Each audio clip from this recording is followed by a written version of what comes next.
gelap, disepuh. Emas aja kalau nggak disepuh dia lama-lama pudar kan. Jenengan juga.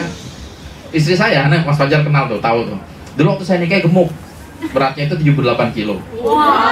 Iya, saya waktu itu beratnya 57 kilo. Sekarang terbalik, saya 84 kilo, istri saya 67 kilo. Dan saya makin cinta. Karena makin langsing, makin cantik. Itu hasil kita berdua sepakat merawat dia. Sekarang ketika masuk usia 40, saya merasa akan masuk puber kedua. Jadi saya persiapkan dari umur 37 tahun, saya udah persiapkan istri saya. Begitu saya masuk 40, saya puber. Nah sekarang saya lengket banget sama istri jadinya.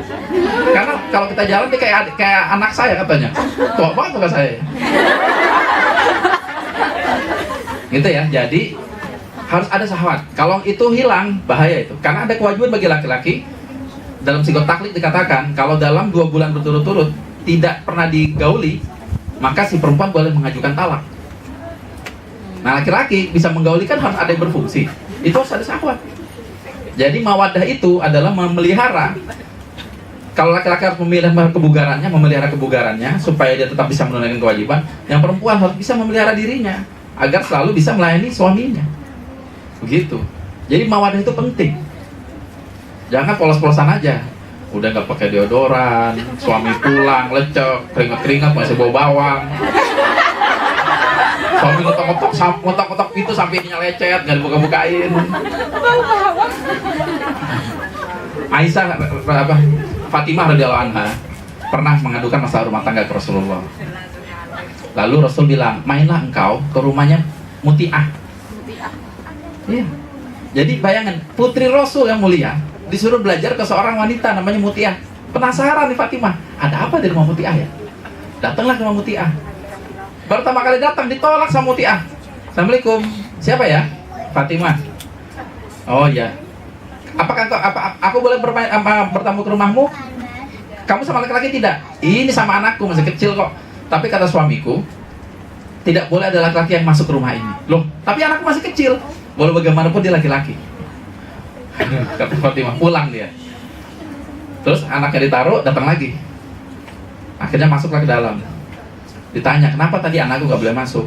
Karena amanahnya laki-laki dari suamiku. Suamiku tidak merinci apakah laki-laki itu usia berapapun. Itu menggambarkan ketaatan Muti'ah pada suami. Belum sih sampai di situ. Begitu masuk ke dalam, duduk di ruang tamu, kaget Fatimah. Itu apa di tembok? Itu pecut. Untuk apa? Jadi setiap kali suamiku pulang, aku dengar langkah kakinya. Sebelum dia mengetuk pintu, aku sudah bukakan pintunya. Aku sambut dengan senyumku yang paling indah. Ya. Terus aku sediakan begitu aku suruh persilakan duduk, aku sediakan air hangat. Aku lap kakinya. Gitu ya. Terus aku mandiin. Aduh. Nah, saya itu sering mandi sama istri loh, itu penting loh, sunnah. Sunnah, lo bener ya Allah. Ketawain. Kalau mandi itu saling memandikan. Itu penting. Karena Rasul menganjurkan, kata Rasul, aku ini sering mandi dengan Aisyah. Dan itu menambah kemesraan dalam rumah tangga. Nah, kan nggak pernah praktek kan?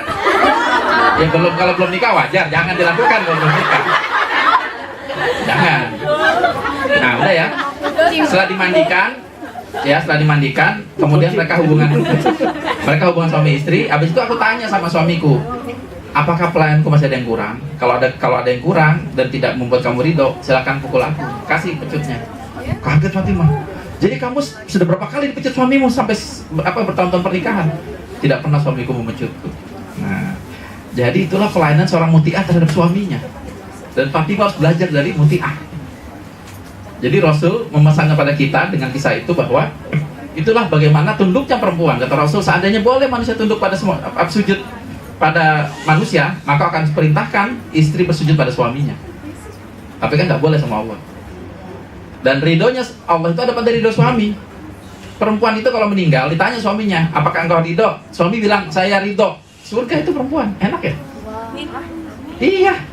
Hadisnya sahih, Bukhari Muslim. Kalau wanita meninggal lalu suaminya ridho pada istrinya, maka wanita itu dijamin masuk surga. Kalau suaminya meninggal, Pak? Enggak, ditanya istrinya ridho nggak ngaruh. Karena nggak ada perempuan namanya Ridho ya. Kamu Ridho? Bukan, nggak ngaruh. Bahkan ada seorang laki-laki selangkah lagi masuk surga. Lalu anaknya nuntut bahwa dia tidak pernah diajarkan Al-Quran. Istrinya nuntut anak hak-haknya tidak pernah dipenuhi, ditarik dan dilemparkan ke neraka. Itu laki-laki beratnya. Makanya nikah 2, 3, 4 mikir. Ntar yang satu nuntut, kedua nuntut, tiga nuntut, 4 nuntut, kedua sukses, yang 2 nuntut habis neraka. Nah, adil itu bukan hanya orang nikah lebih dari 1. Orang nikah 1 aja harus adil. Adilnya gimana? Kalau engkau makan, istrimu harus beli makan. Jangan sampai suami makan burger di luar, istri makan tempe di rumah. Saya sampai sekarang kalau saya makan enak, itu saya berupaya untuk bungkus. Syukur-syukur kalau dikasih saya beli sendiri bungkus. Supaya apa? Supaya istri merasakan hal yang sama. Harus adil. Jadi adil itu bukan hanya orang yang nikah lebih dari 1. Cuma Allah memastikan kalau engkau mau nikah 4, benar-benar harus adil buat semuanya. Bukan berarti kalau kita 1 nggak adil, nggak boleh. Zolim. Nah, itu tadi dilempar ke neraka. Ngeri ya? Enaknya perempuan begitu. Bahkan jenengan itu sudah 9 bulan hamil, menyusui 2 tahun, itu dalam darah anak itu mengalir darah sampean. Darah jenengan semua mengalir di situ. Dan kalau anak itu melakukan kebaikan, pahala, kebagian pahalanya tuh perempuan. Laki-laki dapat nggak? Sedih ya? Sedih ya kita ya? Cuma Allah bilang, kalau engkau punya 3 anak perempuan, ya maka jika dirawat dengan baik, jaminan di surga. Ini masalahnya 3 bagi perempuan. Jaminan di surga. Jadi disitulah letak keadilan Allah. Saya meludah karena sebelum punya anak ya. Aduh ya Allah. Doain ya biar punya anak.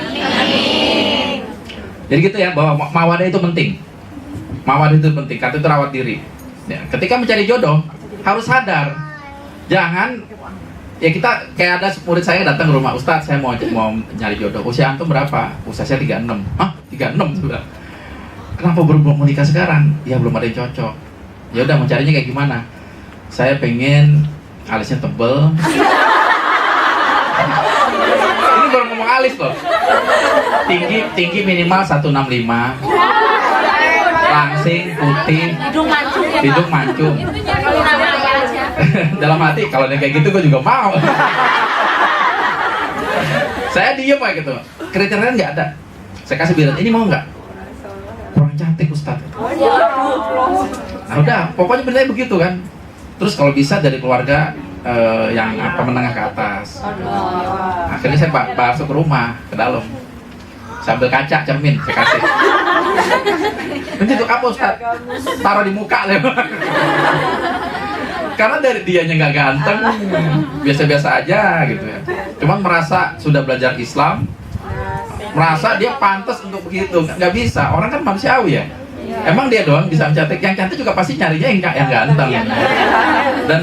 Dan jenengan harus tahu semua bahwa yang namanya orang good looking itu yang mau banyak. Apakah dia mau sama kita? Itu pertimbangkan. Nah, kecuali jenengan juga dikejar-kejar, ya sama bang soalnya. Jenengan dikejar-kejar juga sama cowok-cowok, berarti cantik. Nah, baru deh cocok itu. Itu namanya sepupu. Kalau kitanya nggak pantas, apa dia mau sama kita? Pertimbangan, terus nggak mau sakit hati. Ya, gitu ya. Jadi mawadah itu penting, sahabat itu penting. Karena itu kalau cari jodoh yang setara, sekufu. Kemudian sakinah, mawadah, warahmah, kasih sayang. Kasih sayang ini adalah cinta itu sendiri. Ya tadi kayak siapa bobo sama kungkung itu ya. Udah tua gandengan, itu namanya kasih sayang. Sahabatnya udah nggak ada, tapi yang tersisa adalah cinta. Sampai sini jelas ya? Nah, bagaimana supaya dapat jodoh? Selain ayat tadi, ada lagi satu hal tentang jodoh yang kita pahami, yaitu takdir. Ya, takdir itu penting. Kenapa? Takdir itu ada 2, ada takdir mubram dan takdir mu'alaq. Takdir mubram itu adalah takdir yang ditetapkan, nggak bisa kita rubah. Contoh wajah saya nih, takdir, jangan ditawain. Saya dikasih begini karena Allah tahu dengan wajah beginilah saya bisa masuk surga. Kalau saya dikasih wajah Teguh Wisnu, wah, nggak tahan godaan saya. Kalau begini kan nggak digodain, aman. Wajah jenengan juga gitu takdir. Mungkin kalau jenengan dikasih wajah seperti siapa Syahrini, nggak tahan godaan. Paham ya? Wajah inilah masuk surga. Jadi wajah inilah juga menggambarkan bagaimana pasangan kita. Wajah begini pengen sama Dian Sastro, mau nggak kira-kira? Itu loh. Sama jenengan juga dengan wajah begitu, apakah pantas dengan Teguh Wisnu? Paham ya? Jadi kalau wanita itu mencari jodoh, wajah itu kesekian. Kenapa? Wanita itu pada fitrahnya adalah senang diperlakukan, suka dikasih diperhatikan. Jadi carilah laki-laki yang perhatian. Yang kedua, karena perempuan masuk surganya karena ridho, carilah suami yang namanya ridho. Carilah suami yang mudah ridho, pemaaf. Walaupun jenengan cerewet, tapi dia pemaaf. Bahagia itu rumah tangganya. Ini udah cerewet, nyarinya suami yang jutek. Iya kan, susah kan? Nah, jadi carilah suami pemaaf, murah senyum. Ya sudahlah, saya maafkan. Jangan ganteng-ganteng tapi hatinya jutek. Kenapa? Karena orang tampan rata-rata, lo nggak mau sama saya, ya sudah, saya cari yang lain. Nah, mau apa? Dan itu kejadian banyak di Hong Kong kan? Iya tuh. Karena saya keliling majelis, masalahnya bersama. Malam-malam juga WhatsApp, masalahnya bersama. Akhirnya saya jadi satu grup, saya jawab aja sekalian, jelek, selesai. Sama masalahnya. Ditinggal ke Hong Kong, dibeliin rumah, pulang dari Hong Kong, rumahnya ditinggalin sama istri kedua. Ya, begitu ya. Jadi ada yang namanya takdir. Takdir mubram itu ketentuan tidak bisa kita rubah. Wajah kita, orang tua kita nggak bisa kita rubah. Lahirnya kapan, terus wafatnya kapan, nggak bisa dirubah. Tapi ada takdir mu'alaq, bagian kita yang harus kita pilih. Takdir mubram itu bagian Allah tentukan, kita nggak bisa keluar dari situ. Ada takdir mu'alaq, bagian yang kita pilih, yang bagaimana ke depannya itu tergantung pilihan kita. Nah, lalu Allah kasih alat supaya kita nggak salah pilih, namanya istikharah. Apa sih takdir mu'alaq itu? Jodoh itu, takdir mubramnya ada sekelompok orang. Jadi jodoh itu banyak. Ada sekelompok orang yang boleh nikah dengan kita. Itu takdir mubram tuh. Ada sekelompok orang yang tidak bisa nikah dengan kita. Jadi kalau kita pilih dari kelompok ini, tragis seperti Romeo and Juliet. Kan bunuh diri dua-duanya, nggak jadi nikah. Kalau kita kelompok ini, bisa jadi kayak Datuk Maringgi dan Siti Nurbaya. Kan nggak saling cinta, tapi mereka jodoh nikah, itu buktinya. Jadi kita nggak bisa nebak manakah jodoh kita, nggak bisa tebak. Karena itu sampai jenengan itu jangan mau jagain jodoh orang lain. Kok ngerti ya? Saya belum jelasin padahal. Maksudnya apa, Mbak? Hah? Nah itu ngerti ya, hebat. Pinter-pinter ternyata muridnya Pak Fajar, ya Allah. Kalian ini pantas jadi sarjana memang. Nah iya, udah tahu, belum jelasin. Jangan membuat tato nama seseorang di hati kita, padahal dia belum jadi pasangan kita. Begitu nggak jadi, udah ada tato, ngilanginnya susah. Dan tato itu kan nggak bisa dihilangin, harus disetrika kan biar hilang. Sama kalau terlalu, makanya disebut jatuh cinta. Dari cinta yang mulia jatuh jadi tidak mulia. Nah, cinta itu perlu penuh dengan kewibawaan. Kalau disebut jatuh cinta, kita tuh seperti ngemis-ngemis. Itu namanya jatuh cinta, hati terikat, kenang selalu. Bapak kalau udah terlanjur bagaimana? Kan banyak. Nah, kalau orang pacaran itu dosa nggak? Dosa. Enggak, kalau sudah menikah. Pacaran sebelum menikah itu dosa. Dalam usul fikih, setiap meninggalkan perbuatan dosa itu berpahala. Jadi mutusin pacar? Jawab sendiri. Ya, kalau mendapat pahala, putusin pacarnya. Putusin ada dua cara.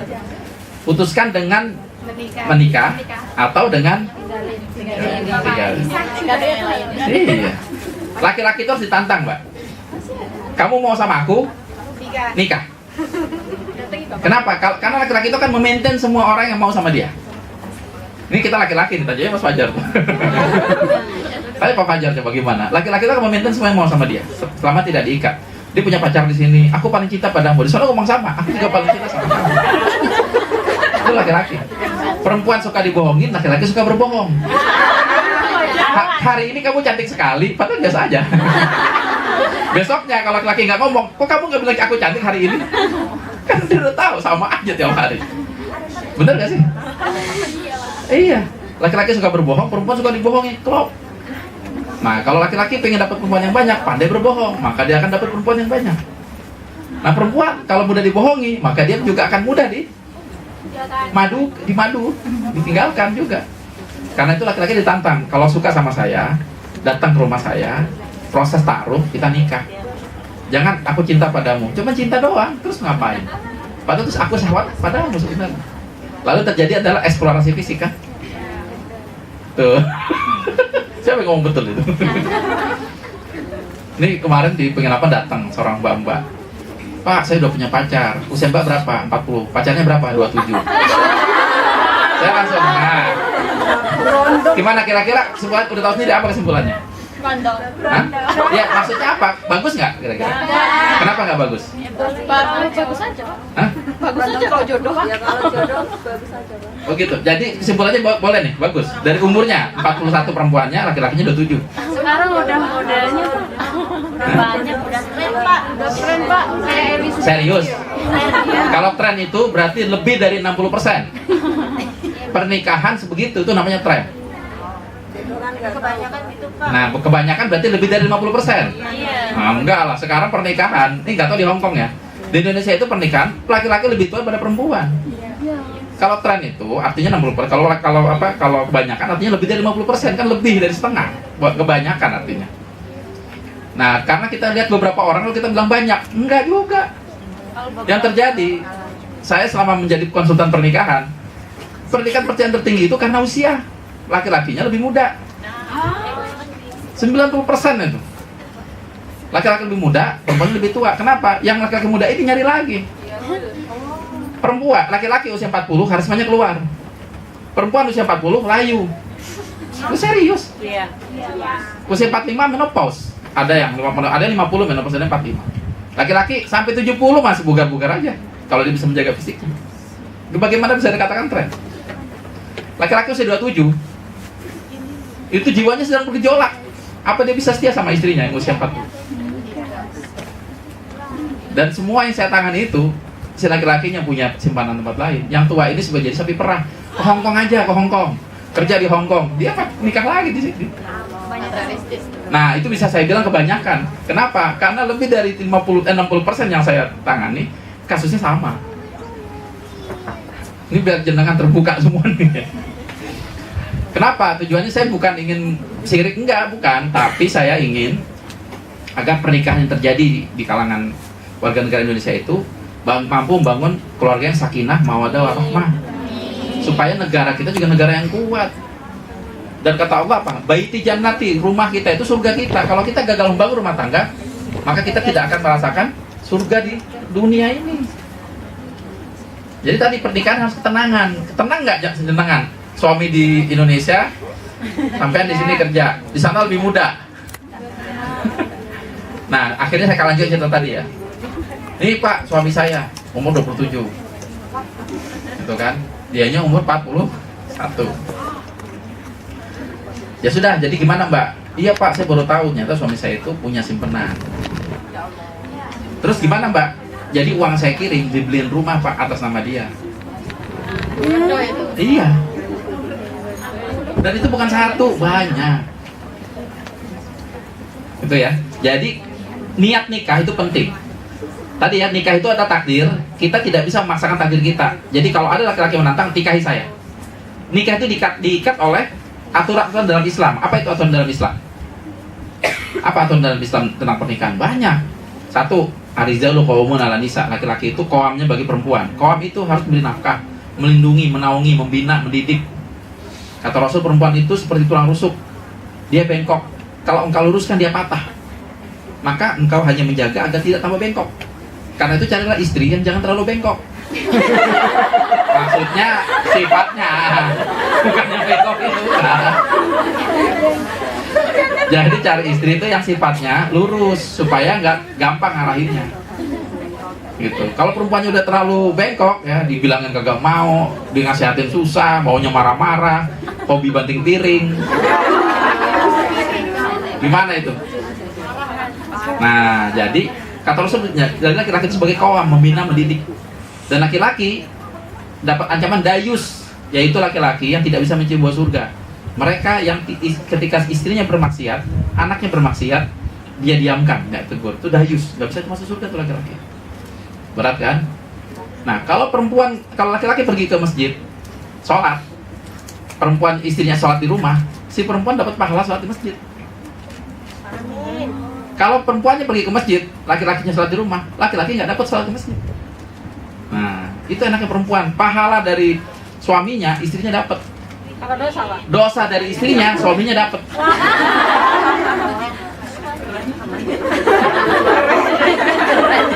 Bayangkan derita kita ya, coba.